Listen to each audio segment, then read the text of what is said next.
Have you been walking through a season that feels like a desert or like a wilderness?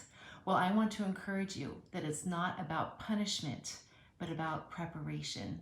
So, welcome to day 12 of 31 days of Christmas wonder. And we are wrapping up our study of Luke chapter 1 with the final verse in chapter 1, and that is verse 80. And this is about John the Baptist. It said, "And the child grew and became strong in spirit, and he lived in the wilderness until he appeared publicly to Israel." Now, why did John spend his time before his public appearance in living in the desert? The reason is because God was using this time of isolation to consecrate John fully to himself.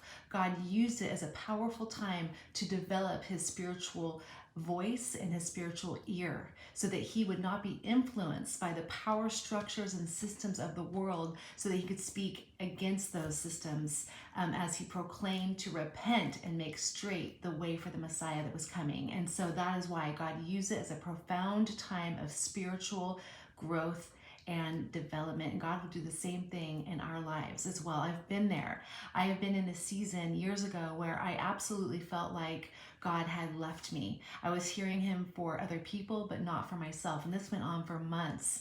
And I actually felt so alone.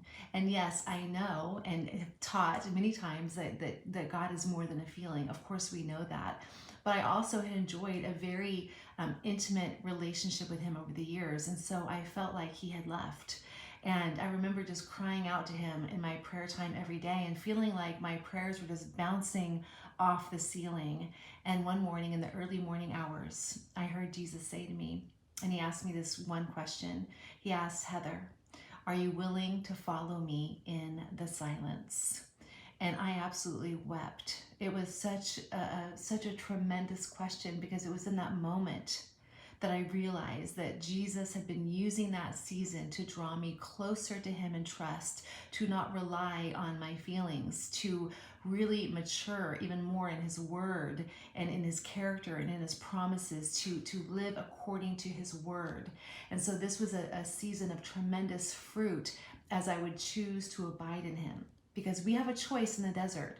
We can run and prolong that time, or we can abide in him in that season. So I want to encourage you, if you are in a season of the desert or the wilderness, to press in to abide in God, because this is not a time of punishment. Do not discount these days, but press in, and you will see the fruit in God's perfect timing in your life as he prepares you for the next season.